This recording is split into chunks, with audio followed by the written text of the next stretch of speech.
बिस्मिल्लाहिर्रहमानिर्रहीम। Honourable doctors, group members, अस्सलाम वालेकुम। आज हम रीनल फंक्शन टेस्ट आरएफटीज के पार्ट 2 को डिस्कस करेंगे। इससे पहले हम आरएफटी का पार्ट 1 डिस्कस कर चुके हैं। पार्ट 1 में हमने क्रिएटिनिन को डिस्कस किया था। क्रिएटिनिन क्या होता है, कैसे प्रोड्यूस होता है, कितनी इसकी नॉर्मल रेंज होती है और इसको कैसे किडनी एक्सक्रीट करता है, उसका पूरा यानी प्रोडक्शन का प्रोसेस हमने डिस्कस किया था।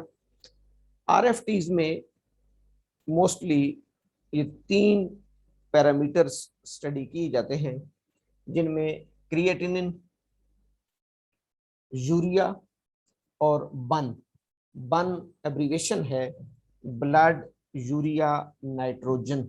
ब्लड यूरिया नाइट्रोजन, ये इसको एब्रीवेट करके बोला जाता है बन। और एक यूरिया।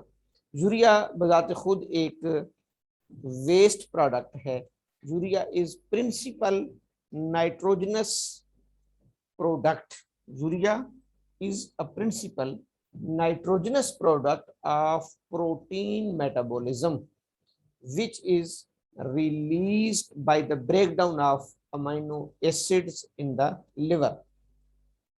डॉक्टर साहबान, जो भी हम खुराक खाते हैं जिसके अंदर प्रोटीन होती है, प्रोटीन वो हमारी जीआईटी में जाने के बाद उसकी मैकेनिकल डाइजेशन, फिर उसकी केमिकल डाइजेशन, केमिकल ब्रेकडाउन, फिर वो अमाइनो एसिड में अपने छोटे यूनिट में कन्वर्ट हो जाती है, अपने एंड प्रोडक्ट में कन्वर्ट हो जाती है, अपने स्मॉलेस्ट यूनिट में कन्वर्ट हो जाती है, जिसको अमाइनो एसिड कहा जाता है।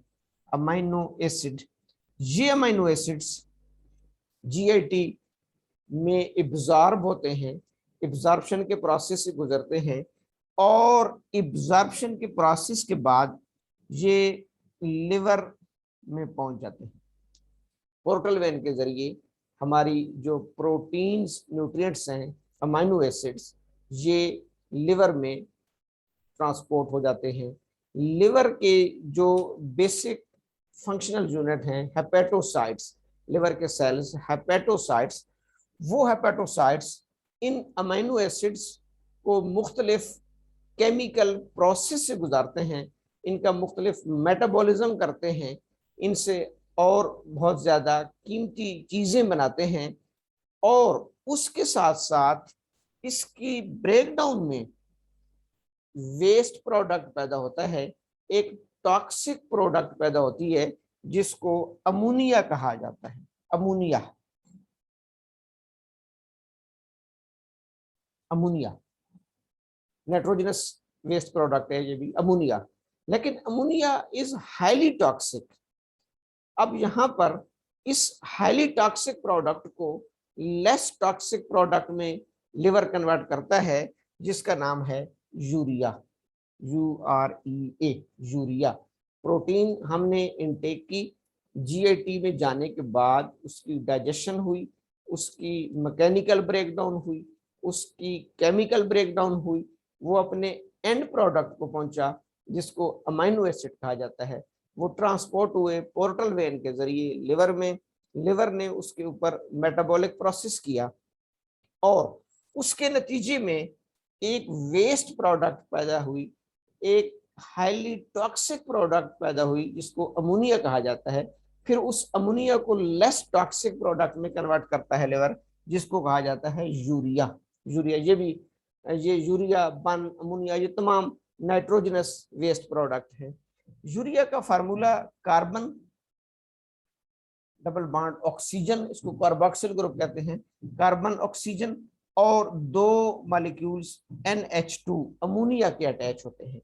NH2 कार्बन ऑक्सीजन और NH2, इधर भी NH2, ये यूरिया का फार्मूला है।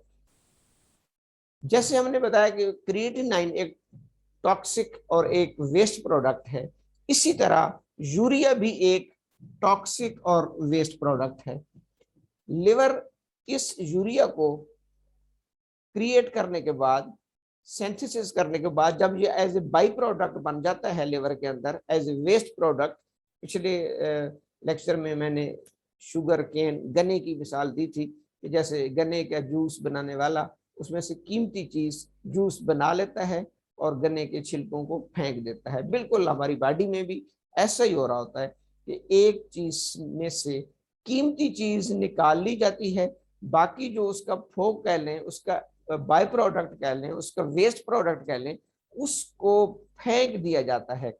अब हेपेटोसाइट्स क्या करेंगे, इस यूरिया को जो हेपेटोसाइट्स के अंदर प्रोड्यूस हो रहा है, सिंथेसिस हो रहा है, बन रहा है, इस यूरिया को बनाने के बाद, ये फर्ज करें ये एक हेपेटोसाइट है, लिवर का सेल है, इसके अंदर प्रोटीन पहुंचे, अमाइनो एसिड मुख्तलिफ केमिकल प्रोसेस से गुजरने के बाद ये अमोनिया बन गया और अमोनिया से यूरिया बन गया।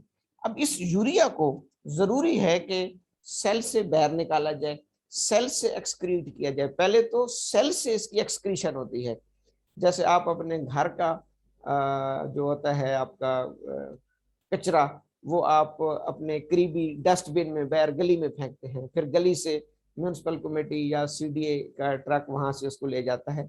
बिल्कुल ये तमाम निज़ाम हमारी बॉडी के निज़ाम का नकल है। अब ये यूरिया हेपेटोसाइट से ब्लड सर्कुलेशन में आ जाएगा, ब्लड सर्कुलेशन में आ जाएगा यूरिया।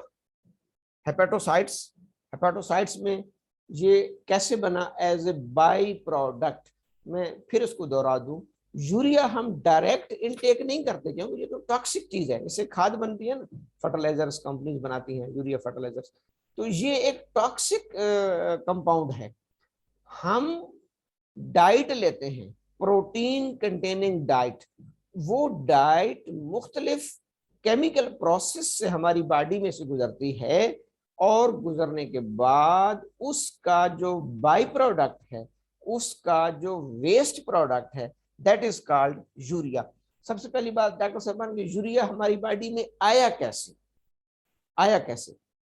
क्योंकि हम सुबह शाम प्रोटीन वाली डाइट खाते हैं, गंदम में भी है, वीट हो गई, आपके एग हो गया, आपका मीट हो गया, मुख्तलिफ चीज़ों में प्रोटीनियस कंपोनेंट्स हैं। तो जो भी हम प्रोटीन वाली डाइट खाएंगे, बॉडी में बिलखुसूस हेपेटोसाइट्स में उस पर मुख्तलिफ केमिकल प्रोसेस होंगे और उन मेटाबॉलिज्म के नतीजे में जो वेस्ट प्रोडक्ट बन रही है, दैट इज कॉल्ड यूरिया। अब यूरिया ब्लड में आ गई। ब्लड के अंदर, क्योंकि ब्लड का एक अपना होम्योस्टेटिक होता है, ब्लड अपने लेवल्स, अपने बैलेंसेस को मेंटेन रखता है। अब ब्लड में एक स्पेसिफिक कंसंट्रेशन से ज्यादा इसको नहीं होना चाहिए। ब्लड के अंदर हर चीज की आपने देखा होगा एक बड़ी स्पेसिफिक रेंज है, कम से कम इतनी, ज्यादा से ज्यादा इतनी। यही तो सारे हमारे टेस्ट होते हैं ना, लैब टेस्ट जो हम करा रहे हैं। सोडियम कम से कम कितना, मैक्सिमम कितना, पोटेशियम कम से कम कितना, मैक्सिमम कितना, ALT, EST। इसी तरीके से इसमें जैसे पिछले लेक्चर में हमने पढ़ा था कि क्रिएटिनाइन कम से कम 0.9 और मैक्सिमम 1.3 मिलीग्राम पर डेसीलीटर क्रिएटिनाइन। इस लेवल से ऊपर ब्लड नॉर्मल फिजियोलॉजी में ब्लड अपने पास मेंटेन नहीं रखता, उसको किडनी के जरिए एक्सक्रीट कराता है। यूरिया के लिए ये है 2.5 टू 7.8 मिलीमोल पर लीटर। 2.5 टू 7.8 मिलीमोल पर लीटर। जब 7.8 के करीब यूरिया पहुंचता है, फिजियोलॉजी में क्रॉस नहीं करेगा, जब 7.8 के करीब पहुंचेगा यानी मैक्सिमम, तो उसको किडनी एक्सक्रीट करना शुरू कर देती है। जब ये ब्लड किडनी के पास पहुंचेगा तो किडनी मुसलसल फ्रीक्वेंटली, इसलिए तो नॉर्मल फिजियोलॉजी में ये इसी रेंज में रहता है, किसी बंदे का 2.5, किसका 3, किसी का 3.5 मिलीमोल की मैं बात कर रहा हूँ। तो फिर इस जब अपर बॉर्डर के करीब या इसी रेंज से ज्यादा यूरिया ब्लड में क्यों नहीं पहुंचता नॉर्मल फिजियोलॉजी में, कि किडनी उसको मुसलसल एक्सक्रीट कर रहा होता है। हमारा ब्लड जब किडनी के पास पहुंचता है तो रीनल आर्टरीज, आगे फिर वो इफेरेंट आर्ट्रियोल्स, इफेरेंट आर्ट्रियोल्स के बाद ग्लोमेरुलस कैपिलरीज। तो पहले स्टेप में ही ग्लोमेरुलस फिल्ट्रेशन में, पहले स्टेप में ही ग्लोमेरुलस फिल्ट्रेशन जिसे कहा जाता है, उसमें पानी के साथ जो प्रेशर होता है पानी का, जिसको जीएफआर कहा जाता है, ग्लोमेरुलस फिल्ट्रेशन रेट, यानी 1 मिनट में कितना कितना ब्लड प्लाज्मा फिल्टर हो रहा है, ग्लोमेरुलस फिल्ट्रेशन रेट। जितना जीएफआर अच्छा होता है, जितना पानी का लेवल अच्छा होता है, मुख्तलिफ इसमें चीजें हैं, उतना अच्छी फिल्ट्रेशन हो रही होती है। तो गुड जीएफआर में मैक्सिमम यूरिया फिल्टर होकर ग्लोमेरुलस कैपिलरी से फिल्टर होकर बोमेन्स कैप्सूल में आ जाता है, फिर प्रॉक्सिमल ट्यूब्यूल्स में, फिर लूप ऑफ हैनल, फिर डिस्टल ट्यूब्यूल्स। ये मुख्तलिफ नेफ्रॉन्स के स्ट्रक्चर हैं, उसको हम कभी फिजियोलॉजी में पढ़ेंगे। तो उसके बाद कलेक्टिंग डक्ट, कलेक्टिंग डक्ट, जब कलेक्टिंग डक्ट में यूरिया पहुंचता है बाकी चीजों के साथ, तो now it is called urine.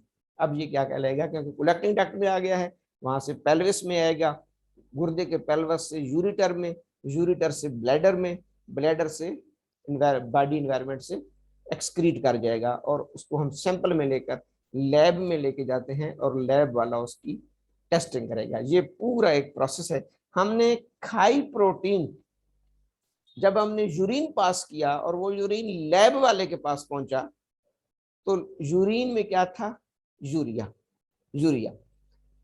अब इस लेवल तक नॉर्मल होता है 2.5 टू 7.8 मिली मोल पर लीटर। अच्छा, यहां मैं एक चीज ऐड कर दूं, मौजूदा लैब इन्वेस्टिगेशंस में तीसरा पैरामीटर, एक तो क्रिएटिनाइन हो गया, एक यूरिया, एक बन। इसमें थोड़ा सा फर्क है। यूरिया पूरे पूरे मॉलिक्यूल्स को कैलकुलेट करता है, यूरिया में पूरे यूरिया मॉलिक्यूल्स को एस्टिमेट किया जाता है। बन, ब्लड यूरिया नाइट्रोजन, सिर्फ जो nitrogen part of the urea होता है, देखना ना NH2 NH2, जो nitrogen nitrogenous part of the या nitrogen molecule of the urea, उसको अलग से चेक किया जाता है, उसको कहा जाएगा बन, ब्लड यूरिया नाइट्रोजन। एनीहाउ, ये 3 पैरामीटर्स इंतहाई अहम होते हैं रीनल फंक्शन टेस्ट में, क्रिएटिनिन, यूरिया और बन। अब बन के लिए नॉर्मल लेवल क्या है, 14 टू 23 मिलीग्राम्स पर डेसीलीटर, 14 टू 23 मिलीग्राम्स पर डेसीलीटर। हर लैब के चूंकि रेफरेंस वैल्यू थोड़ी सी मुख्तलिफ होती है, इसलिए जो टेस्ट हम पेशेंट का देख रहे होते हैं, उसके आगे उस लैब की रेफरेंस वैल्यू को हमने मद्देनजर रखना होता है। ये तो एक जनरल वैल्यूज हैं, जिस लैब से हमारे पास टेस्ट होके आएगा, हम उसी लैब की रेफरेंस वैल्यू को मद्देनजर रखेंगे। एनीहाउ, ये एक बात याद रखने वाली है कि बन की वैल्यू से यूरिया की वैल्यूज अगर मिलीग्राम्स में लीजिए तो वो डबल होती हैं, क्योंकि उसमें बन में सिर्फ आप नाइट्रोजनस मॉलिक्यूल्स को देख रहे हैं और यूरिया में आप पूरे यूरिया मॉलिक्यूल्स को देख रहे होते हैं। इसलिए आमतौर पर जो बन की वैल्यूज होती हैं मिलीग्राम्स पर डेसीलीटर में, यूरिया की वैल्यूज डबल आ रही होती हैं। वो तो खैर नॉर्मल रेंज, रेफरेंस रेंज को देखकर हम डिसीजन लेते हैं। आमतौर पर जब किडनी की कोई प्रॉब्लम आती है, CKD, chronic kidney disease stage 1 2 3, GFR जब कम होना शुरू हो जाता है, किडनी की एफिशिएंसी को चेक करने के लिए सबसे जो बेसिक और पहला टेस्ट है वो RFTs का है। पहला इब्तदाई टेस्ट RFTs है, जिसमें हम इन 3 पैरामीटर्स को देख रहे हैं। अगर ये ब्लड में नॉर्मल है तो इसका मतलब है कि किडनी तकरीबन अपना काम ठीक कर रहा है, क्योंकि किडनी इस थ्रेशोल्ड वैल्यू से ज्यादा ब्लड में इसको इकट्ठा नहीं होने दे रहा। नॉर्मल फिजियोलॉजी में क्रिएटिनाइन, बन और यूरिया अपने इस नॉर्मल लेवल से नहीं बढ़ेंगे, क्योंकि जो ही वो बढ़ने की कोशिश करेंगे उनको किडनी साथ साथ एक्सक्रीट कर रही होती है। अगर ये दोनों क्रिएटिनाइन और बन या क्रिएटिनाइन और यूरिया ब्लड में बढ़ जाएं, तो उसके लिए एक टर्म यूज होती है जिसको कहते हैं एजोटीमिया। ये भी कभी पेशेंट में आपके सामने आएगी, एजोटीमिया।